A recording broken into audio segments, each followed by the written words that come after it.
Hello, I'm going to go live today with one of my co-authors from the Beyond Belief project. Her name is Shaena Clancy. So I just need to get her on here really quick.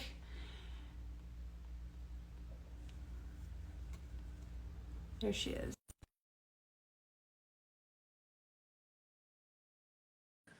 So hopefully, Shaena, you get a notification that says I'm inviting you. Request to join. There's always a little bit of a lull in these things. So April, thanks for being here too. Okay, Shaena, hello. Hello, can you guys hear me? Yeah, I can hear you. April's on. Okay, so hopefully more people will hop on, but I just wanted to start off by saying thank you. I mean, I feel really excited because, for you guys watching the replay and everybody, is Shaena and I have never met in real life, but we're both co-authors for this Beyond Belief book that we're working with Kate Butler. And so I just wanted to, do you know how many authors there are actually on that book? I think there's like 20, something or somewhere around 20. Okay, that makes sense. And everybody's story is quite different. So I'm gonna go live with three people. But it's really cool because, I talk a lot about entrepreneurship, but there's women on here that are humanitarians. There's another one I'm going to do a live with. She's talking about how she was born with fetal alcohol syndrome and how she's worked through that. So there are so many stories around the board that are just really, really exciting. And I just wanted to learn more about Shaena and your book and your chapter in this book. But then I want to know about your other books because you've written quite a few books, right? I have, yes, since I started on the book journey not even a year Oh ago. my gosh, and she's just cranking them out. So I love that. And then I know you have a consulting business, and I definitely want to learn about that too. And then April or anyone else is on, if you guys have questions for me or Shaena, then put them in the chat and we'll get to them. But Shaena, if you could just tell me in your own words, what exactly is your business about? What do you do on a day-to-day basis? Yes, my business is really just about helping people find their purpose, elevate their position, and just maximize their potential. So that's really the bottom line takeaway, whatever that looks like, whether it's through my coaching, speaking, masterminds, one-on-one, all the things. Yes. Yeah. So you have a million letters behind your name, and it's really impressive, but I have no idea what any of them are. So will you just tell me a little bit about those letters? Sure. So I have my doctorate in nursing, and then I am a certified addiction registered nurse, advanced practice, and then a fellow of the International Academy on Addiction Nursing. So that's part of an international group of folks. Wow. I love that. Okay. Yeah. Well, tell me about your book chapter that you're in the Beyond Belief book. What's it about, more or So less? my book chapter is really about just leadership and mastering the mindset. I am really a big believer that mindset really is everything. 100%. And Yes. yes, it just takes you wherever you need to go. But if your mindset isn't right, you might not go very far. I mean, I don't want to say you won't, right? But it makes it a little bit more challenging. And on my experience, I'm about 3 years into my entrepreneur journey. And then I had that phase before I started. So I'm a social media strategist. I do social media for established businesses. But when I was on that journey and learning about entrepreneurship and just trying to figure out if I could really pull this off, there was so much information about, marketing and like your niche and all these things that are just core to strategy. But people didn't, I don't know, maybe I'm wrong, but it doesn't seem very mainstream to talk about mindset as being a core pillar of that. And I came across that because I always say my spiritual journey evolved into my entrepreneurial journey. So I was doing kind of that abundance work, gratitude practice, journaling, and then that morphed into entrepreneurship. But not everybody comes to it from that starting point like I did. So I think I see a lot of people starting businesses and they're doing a lot of really good things, but they like forget about the mindset part, and I feel like that is the most important part. I agree.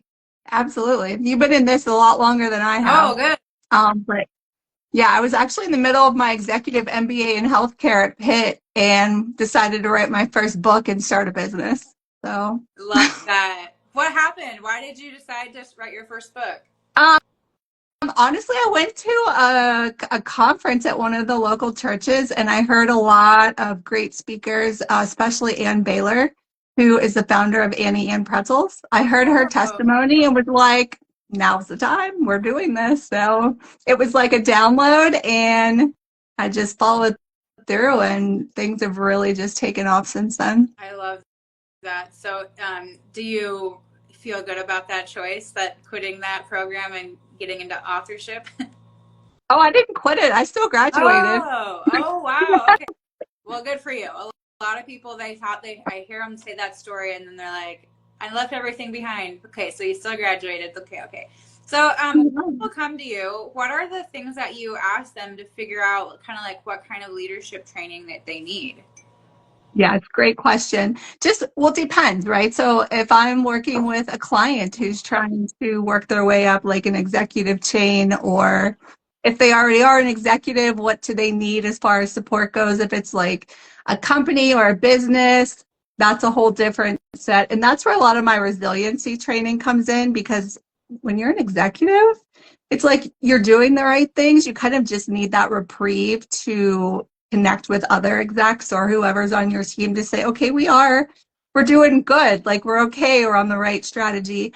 And then if it's for students or colleges, just really fostering them to that career professional next step. Hmm. Yeah. Do you only work with people in like the corporate role, or would you work with entrepreneurs as well? I work with entrepreneurs as well. One of my good friends, he's like, I'm ready to write my book because I've also helped people publish their stories as well.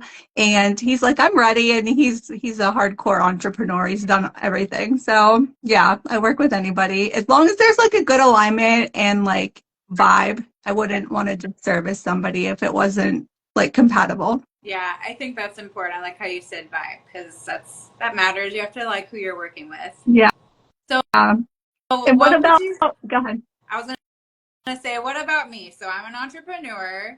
You know, I'd love it if you could ask me a couple questions about That's exactly what I was going to do. We were already vibing. alignment. Okay, now you take it away. Now do me. Yes, I want to hear more. Like, tell me about what and why you got started on your journey, like how that became about. Yeah, great. Okay, so I always was like a serial entrepreneur, but I never went all in. So I started a travel blog like 10 years ago and wrote a book 10 years ago, but I just didn't know about Instagram and promoting that, but that was always kind of running in the background. But essentially, like, that was 10 years ago. And so what happened was I was in job to job. I worked in hospitality for a couple of years. I live in wine country in southeast Washington. So it's like the new Napa, it's Walla Walla, Washington. And Are it's you by the rainforest? Are you what? by the whole rainforest? No, That's no, out that way. on the Oh, whole other side of the state, but I have been there. Yeah.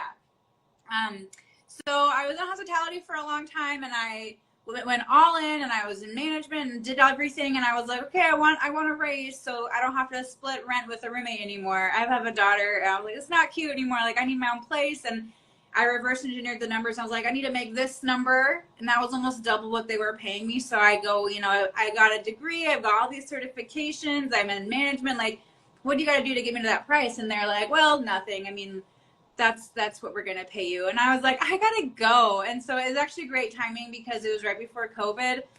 It was November 2019 when I left hospitality for the motivation of trying to make enough money to get our own place. So I didn't even I didn't even know about COVID really. I was like, oh, some person in China got it. That's such a bummer for them. So then it was just really fortuitous. My friend got me an office job at a real estate office. They asked me, could I do social media? And outside I said, yeah, because she let me name my price and she was ready to hire me right there on the spot. But inside I was like, oh my God, I have to freaking learn social media. Like just because I'm a millennial doesn't mean I know how to freaking do this. And that was before Reels too. So it was just, that was before Reels, so I didn't even know how to do videos or photos or any of that stuff, or even use Instagram. But I learned it, and then again, I got to that point 2 years in where I'm like, okay, so I want to raise now, and they said no again, and I just go, this is so weird, Like I went to college, I did all the things, I'm always working so hard, and I keep getting told no, like I just don't, doesn't make sense. So I think I'm just gonna quit, and I'm just gonna be my own conduit of wealth, and I'm just gonna, like, if I'm working this hard for someone else, I bet if I work that hard for me, I bet I could be okay. Maybe I could even thrive. And so that was about 3 years ago. March was when I started my LLC. And yeah, it was just, yeah, it was just, it was a really hard time. It was a really hard time. But, you know, I think it was the scariest thing I've ever had to do, but it was definitely, I never looked back. That's awesome. You just took the leap of faith and you Yeah, went.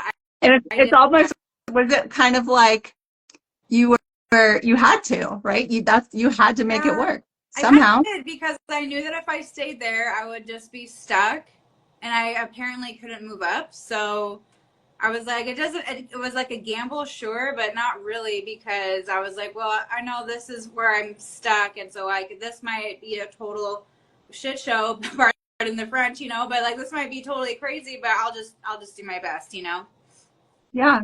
I love that for you though, that Yeah, you did it and you're rocking it and you're in this book that I'm so excited to be in with you. Tell me yeah, about your yeah. piece there, your So chapter. my chapter is something I haven't entirely talked about a lot, but basically I was in a narcissistic relationship and we had a child and I had to run away because it was really a violent situation. And my quote from, you know, Kate Butler pulled our quotes, but you know, basically I was like, I wanted a family so bad because, you know, I came from a divorce house and I really wanted that so bad. And I put up with a lot to try to make that happen and try to make that dream, that childhood dream come true. But at the end of the day, it just wasn't healthy and it wasn't, and I ended up having a daughter. And I remember just thinking, you know, it is just, I can't raise my daughter in this. So, you know, I put up with a lot on my own, but then when she came into the picture, it gave me a lot of clarity. And so I ran away and I had to wait for him. He was at work and I had to leave when he was at work.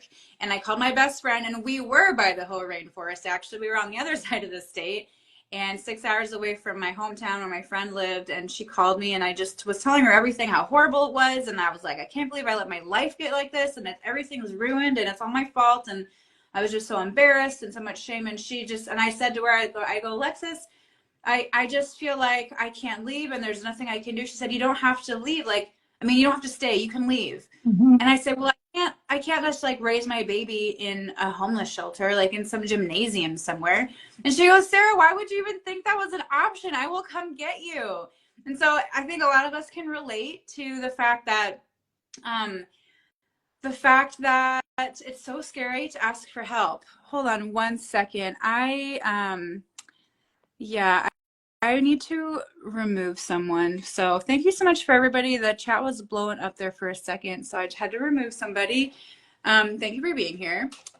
So yeah, basically I had to run away when my daughter was at work, or sorry, my fiance was at work, and I had a 5-month-old baby, and I lived in my best friend's basement, and I was on like public assistance and food stamps and everything, and I, you know, that was in 2017, and so I just kind of felt like it's time, and that's a big reason that I'm an entrepreneur and I have my own business, and I try to, you know, really live life intentionally for myself, kind of like as an offering for that younger version of myself who thought I had wasted my entire life. You know, I was like, I'm 25 and 75 more years and I can just die and all this BS will just be over.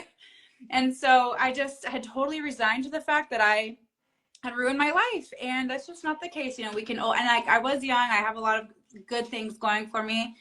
But I try really hard to show my daughter and to show other people that, you know, it's never too late and you always have more control than you think you do. Mhm. And yeah, it's just, I just try, and now I just try to live life like really on fire and being really ridiculously like sparkly. And like in a couple weeks, I'm going to go to like do a helicopter tour, maybe learn how to fly a helicopter just because like, why the hell not, you know? Right? So, Fun.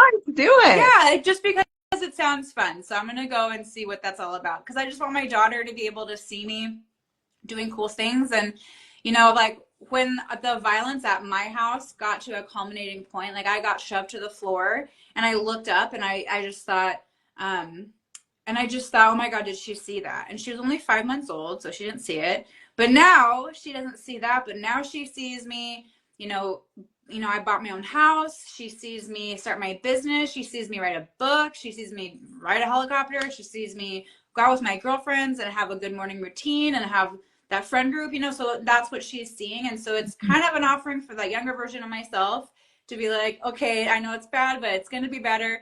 It's kind of an offering to my daughter and just anybody else who's in the vicinity of just anybody who can relate to me and kind of connect with me and just hopefully show people like, yeah, it's okay to be yourself and lean into it. And yeah, just like have fun with this life, just discovering who you are and just turning it up 100%. Yeah, I'm excited to read your chapter for sure. And I really appreciate your vulnerability too. Yeah, it's like I wanted to tell the It can story. be difficult. Yeah, I wanted to tell the story, but it's still hard to talk about it. But like, also, like, what did I expect was going to happen? Like, I wrote a book about it, so I should like practice talking about it. Yeah. Yeah.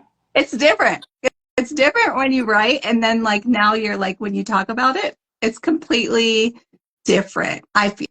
Yeah. Because that's what my first book was about. But I want to get more to you. So how did you get into social media like strategy? Was it kind of like that I don't really know what I'm doing, so let me go full throttle and figure this out. I'm determined. What did Yeah. that look like? Yeah, well, because I was doing social media at this really beautiful high-end boutique real estate office. And so there was already just a standard, you know, it's the Sotheby's brand. So the standard was high, it's luxury real estate. And even if we didn't have mansions, we still marketed the small houses with the same standards, right? And so everything was very precise. And I appreciate high standards, you know, like I always say high standards keep you from low experiences, but also like the pressure was definitely there, and there were no standard operating procedures in place. So it was just like learn to do social media, but there were no markers for success. There were no metrics. There were no like, how do I know if I'm doing a good job? Then there was no guidance at all. So I would post something and I'd work really hard for like an hour to make a post. And then I'd get told right away, like, oh my gosh, take that down. We can't say that. There's a lot of compliance things in the real estate area, you know? So there's a lot of things that I didn't know I wasn't allowed to be saying, or, oh, that's the seller would hate if you took that approach, or like we have to be nice to the other realtors that are seeing this, and so many different layers that I just had never thought about. And so I had that pit, you know, I just want to do a good job, and then I'd work really hard on something just to have to be taken down or have it to be edited or something. And so that's kind of how I started to really get motivated to be like, okay, how can we kind of have these brand standards, these operating procedures, like compliance metrics, or like some kind of way that, you know, we'll just set the stage of this is what we like, what we don't like, this is how we say it, how we don't say it, all those things, because you know, and like every business needs that. So I developed those, and then, you know, obviously like you want to develop strategy, so to make your efforts, you know, go as far as they can. So it's just been a constant learning since then, and it's just like it was something that was on my job description, so I wasn't about to half-ass it. And also because it was so unclear what success looked like, I was like, hope I don't get fired for like not doing social media good enough, because it's like on my job description, but it doesn't, I don't know how or like what they're looking for necessarily. So I just had a lot of discomfort and the uncertainty of it. So I was the one who was taking everything I learned and just trying to apply it like to the Sotheby's brand standards. And in normal marketing, the Sotheby's brand standards is like a 48-page document about like, these are the blues that we use, and this is how far the logo can be from the page, and we don't have chain link fences or cars and driveways or dumpsters in any of the photos or any of those things, right? So it was 48 pages of that. So it was a matter of like taking that and kind of putting it on social media or adapting it to social media. And then it was hard because my boss was really old school. So she, you know, she had 40 years of real estate experience, and she had, you know, she did have high standards. So when I told her, I was like, we need to be making videos for social media, you know, her thought was, we need to hire a team, we need to script it out, we need to plan it all, we need to have professional editing done and review process, and have a whole production that's going to cost thousands and thousands of dollars, and maybe have a 3 to 6 month turnaround. And I go, no, like we need to be making like 3 of these a week. And so it was kind of coming that, you know, she's coming from a really old school perspective where she kind of thinks social media is a little bit silly maybe, or just like a little bit beneath her. But also I'm trying to say, well, it's relevant, and, you know, it's a great way, you know, it's an important part of marketing. Mhm. So how we kind of come together on those things. So that was a challenge, but, you know, it gave me a lot of, you know, a lot of insight work now that I'm working with, you know, marketing managers or just like business owners. You know, like I talk about that experience and they're like, oh yeah, that makes sense. And I'm glad, you know, it makes sense how you came to this conclusion and how you're going to kind of like structure the whole thing so it's, you know, efficient for us. I love it. Yeah. That's amazing. You Yeah. like mastered something that you were a little unsure of. So you're a rock star. I Love that for you. was like an old man when it came to technology, and I was very vocal about that. And I was like, I'm not some millennial who's all up on her gadgets and stuff. Like, and so it's really funny. And that's something that Kate brought up on some of our strategy calls. She's like, you literally went from being a tech averse millennial to starting your own social media company in a couple of years. And that's true. That's such a 180. I would have never expected that, but that was just the skill set that I had. And at that time when I wanted to start my own business, I had that conversation again where she was like, we're not giving you a raise. And I just knew that I didn't even know what my business would be. I just was like, I'm opening an LLC. I don't even know what I'm going to do, but I need to just do something. And then, my friend was said, how about you do social media? And I go, well, who would pay me to do that? That's crazy, but it was a skill that I had developed very diligently with a lot of time and resources. And I started to think, you know what? Yeah, like that's more and more of a demand. And yeah, we need that. So I would not have predicted that, but I'm glad to be here now. That's great. Yeah. Does your chapter in your book, is it specifically about the first book you wrote, or is it different? No, it's totally different. So the first book I wrote was called The Beginner's Guide to Vagabonding, and it was all about how I traveled, with airline points and everything. And I traveled for 5 months out of my backpack, and it was very inexpensive. I was like, I think they call it bootstrap or like shoelace travel or bootlace. I don't know, but it was super budget friendly. I was like staying in $3 hostels, or I would work for a couple hours and then get like a free night at this ranch or something. So I wrote a book about that first, but I just didn't, like I said, I just didn't know how to market it at all. And so I ended up taking it off of Amazon. So this book was totally different. And I just, it's like I have my social media business, but I really was unsure of how to bridge that gap because I have these really strong personal experiences that, have enriched my life and brought me a lot of wisdom, but I wasn't sure how to take that and like use those stories to enhance my business. And so I just felt like I really needed that guidance from the book. And so kind of the tie, I guess, was, like there was a point where I totally lost my voice, where I was totally out of control of my life. And so now that's why it's so special when I help people find their voice and I, help them own their spotlight kind of. And I do that with social media, but I feel like it's a lot deeper than that. I think that it's like, showing people, getting them to realize like how valuable they really are. I think it's like coaching them behind the camera because a lot of people don't like the way they sound or the way they look. There's a lot of coaching that goes on, like confidence coaching and Yeah. helping them realize like, oh, you're so smart. What do you mean? Why are you shy about this? Like you're so good at what you do. And I just kind of drawing that out a little bit. So it feels really good to have kind of found my light and found my voice again and use that like and pass it on, Yeah, you're like empowering people. through social media. Yeah, I Yeah, try. Yeah. that's great. I love that. What are I really want to know what your other books are about though. So I've been in a couple like co-author books, but the one that I really helped publish it was just small. There was like four of us, and that one became a number one bestseller. And it was just about people's stories, their experiences. Really, really powerful. That one was faith-based, and I think yeah, it's right here. It's the From Pain to Purpose. Oh, okay, So I saw that. this was one, and I thought the cover came out really good. This is as I'm wrecking my house over here. This is my baby. So this is my first one. This is Transforming Trauma to Triumph. This one is my testimony. Similar to you, right? Everybody has these experiences that we go through and kind of shape the trajectory of our whole entire life. And that is what this book is about. Honestly, I'm a domestic violence survivor, sexual assault survivor. I did 2 years in the local county jail for a double fatal crash and just a lot of heavy stuff. So, but I don't like go into grave detail because I also believe in trauma-informed care. That's like my nurse mental health hat that comes on. And so it's really a guide. I've had a lot of people say that it's more a guide on how to like dig yourself out and not be defined by your past and more empowered by what you can do moving forward, including your legacy. Hmm. So that's that one in a nutshell. Um, this, I thought I did a Seek and You Shall Find. It's like a word search and devotional. I don't think any compilation ever like that out there. So that was exciting. And this is like a prayer journal.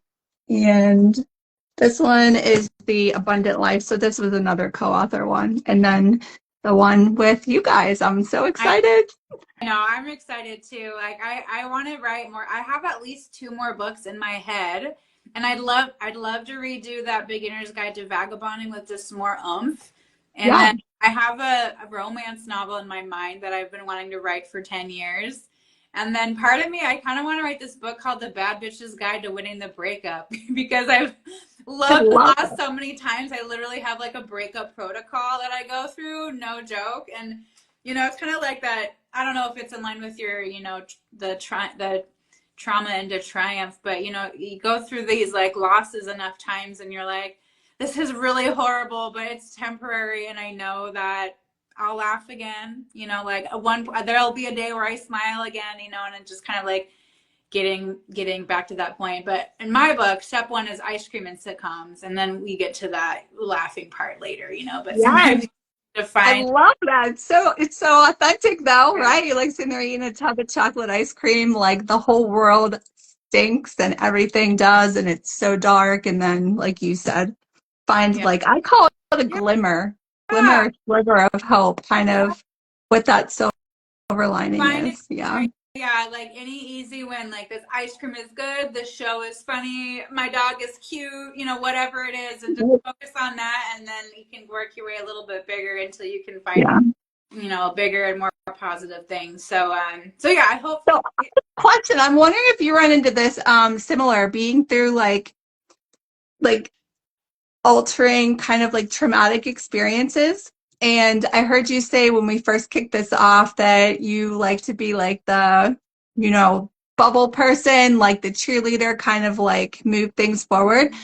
I wonder if you've experienced this. I have, that people are like, how can it always be that good? Like, are you serious? Like with all this happiness? And I'm like, my response is, yes, because my feet hit the floor that morning. Like I have another day to like get it together or make an impact. And like, no, not every day's roses and butterflies, but like for the most part, I try to be as grateful and thankful because of everything. Well, yeah. And at the end of the day, like I believe that what you give your focus on, like what you give your attention to, grows. So if you are, and a lot of us, a lot of us, are kind of in this scared mindset where we want to avoid bad things happening to us. So we're looking for dangers, and we're looking for all the problems and the flaws so we can watch out for them. But then because we're looking for them and focusing on them, all those things grow in our minds, mindset work, right? And so the thing is like the air is still fresh outside. Like I'm still drinking hot coffee. Like there are probably just as many positive things as there are negative things, but we're just trained to look at negative things. But there's plenty of good things, even if it's just like you said, my feet hit the ground. I have good health. I also I give thanks for my eyesight all the time. Right? That I can see clearly, and like I used to have knee problems, and like now I go up down the stairs and nothing hurts, and like I can do lunges and my body feels so good. And even that is right. Like I move my body. I just turned 34, right? So like I move my body and it feels good. My entire body feels good. Like how many systems are working right now to just keep me upright and breathing and seeing and like digesting and processing and pumping. Like it's just such a miraculous thing to be alive at all. And then like also be alive and just like feel so vital. So Yep. that in itself, like there's I digress, right? So I got a little carried away. But like how can it be this good? Well, it's not. It's not always this good, but like and well, another part of my book is like I was in that domestic violence relationship, and we had a son together, and our son died. When that made me stay even more because I'm like, oh my god, I can't leave now. Who's that heartless, right? So Yeah. I mean, like, and I do talk about that occasionally. But like I had like a stillborn son, so like trust me when I tell you that like I know what it feels like to be like utmost despair. Like I know what it feels like to like when I feel utmost like grief and despair, body, and especially for whatever reason, my collarbones feel so heavy, like gravity just got Mhm. cranked up. And I'm just like, just Like that. you just hit a brick wall. Yeah. Yeah. Yeah, exactly. And so for me, I'm like, I know what that's like. And even if you can't find a single shred of anything to be positive about, you can still say, remind yourself that this is Mhm. temporary and I can do hard things. And maybe that I can do hard things is a positive, right? I would say. Yeah. And so if you can't find a shred of light, you really cannot, you can at least focus on that. I just finished a really cool book called Ask and It Is Given by Abraham Hicks. I really love that book. And they kind of ranked out all these emotions. And they're saying, basically if you're like super high, vibrating at a high frequency, you're feeling joy. And there's basically 22 emotions, and the bottom one, I think it's rage, or I think revenge actually is like the lowest, like the worst you could feel, like so angry. So then they're like, you can't go from feeling like utter rage to feeling joyous. So you just can't really do that. But you Yeah. can go from feeling rage to being like mad. And then from maybe can you be mad to just like annoyed. And then can you maybe just be like bored. And then maybe you could just be, you know what I mean? And you work your way up. And so I Yeah. think to your question, how do you stay positive? It's literally it's so much harder to be positive because it's so much more prevalent. The negative messages are more prevalent, but also we have background in that. Like most humans are just trained to look for threats, and Yeah. so we're focusing on that. So it's actually way harder to be that positive person. Like I think I probably do make it look easy. Like life's so happy and happy go lucky, and that's kind of my whole outlook. But I also know that people are watching me, people are looking at me, and it's kind of like the flight attendant, where like I'm like the flight attendant. Like if I'm freaking out, people are gonna be like, "Oh no, oh no." But if I'm like, "No, we're okay. We're gonna be Yes. fine. Like we're still breathing." Like I know that not like my daughter too, but other people. I feel like that's just sort of it's like my duty to be authentic. Of course, like I'm not gonna lie, but like authentically find that positive and just remind people like, hey, the positive is here too. Just focus Yes. on this. Like bring your attention back around. You're breathing. Like we're good. We're safe. There's food in Yeah. the fridge. Exactly. Right? Yeah, so Especially much. nowadays. Yeah. It's serious. Yeah. And I have a gratitude practice. I mean, every morning, okay, not every morning, but most mornings I journal about what I'm grateful for. And sometimes it's Mhm. the same stuff. But like the life that I have right now is so much better than I honestly ever thought I could have. And of course, I have big dreams for more. But I just got to remember that, like, if nothing else changes, if I just like live in the same house forever and have the same number of clients for forever, and I stay like this forever, it's so good, so much better than what I came from. Yeah. It's not always about numbers. It's about quality, Mm-hmm. quality. That's a big thing. And just where you're at, enjoying the journey. That's me. That's my belief, right? That's, you could serve 1,000, but what's that quality? Serve Yeah, 10. Like, what are you bringing to the table to really elevate the people that we're serving? yeah, so true. Well, okay, Mhm. so I think that I'd love to know like what's the kind of people that you want to work with, so, and then what would be like a person that's like a really good match to work with you in your consulting business? Yeah, that's a great question. So somebody that's really looking to, well, there's a couple things. Definitely mindset coaching. So just kind of like empowerment, understanding like their emotional intelligence, like kind of those communication pieces that really Mm-hmm. make somebody shift that mindset. It doesn't necessarily have to be like executive leadership, anybody, Right. right? We're all leaders. It's just depending on how we view ourselves. And then people that really just want to share their story. And the other part is speaking. I love just doing motivational keynote speaking and just like elevating an audience and seeing that shift. If it's something that really aligns with them or that they need to hear, just seeing that shift is such a beautiful privilege to be able to Yeah, do. you could feel it from upstage, huh? Yes. From on stage. Yeah, you can feel it. Oh, that's so good. So where do people find you? What's the best place for them to learn more about Yeah. you? So www.shanaclancy.com. I'll type it in the bottom here because my name is not regular. It's fun to say and fun to Tricky. spell. Well, and I'll write it and I'll put it in the description. So when we get off here, I'll write that in the description, and you'll be tagged and everything. So yeah, I think I mean, I think we should kind of wrap up now, but do you have like Yeah. any last question or anything you'd like to end with? Well, just to ask you the same question where people can find you, and obviously you're going to tag it, but I still want that for you in this little segment. Yeah, so Instagram is great, and I'm the real Sarah pretty much everywhere. And LinkedIn, I'm Sarah McGill, Magill. And my website is therealsarah.com. And that's REEL, like reels. I make reels. Love that. Yeah, but I could be the real Sarah too. I'm very authentic. But yeah, so that's where they can go. And I also would be so happy now that I've written my chapter. I would love to do more keynotes about running away from domestic violence, building your life from your best friend's basement and food stamps, and entrepreneurship, and this whole process, and how it can really be. I just feel like I'm at a place now where I feel pretty grounded and stable. So like I want to be able to go back to women that were maybe in my situation from years ago It'll and just show them open a possible. lot of doors. Yeah. Once it's out next week, we drop. Everybody that's Oh. watching, we drop on February 12th. Yeah, so it'll definitely open a lot of doors for yeah, sure. It yeah. just comes with it. Good. Well, anybody who's on this call, yes, we are launching our book, the Believe Beyond book, on February 12th. It'll be on Amazon, and we'll be sending out links to everybody and posting all over the place about it. So definitely go read that book, because there's about 20 people, all kind of shortish chapters, and they'll have really incredible stories, and I'm excited to dig into it. Yeah, sounds good. It was a pleasure meeting you in person, and I'm so excited to be on this journey with you. Thank you so much. Okay, I'll see you later. Bye, everybody.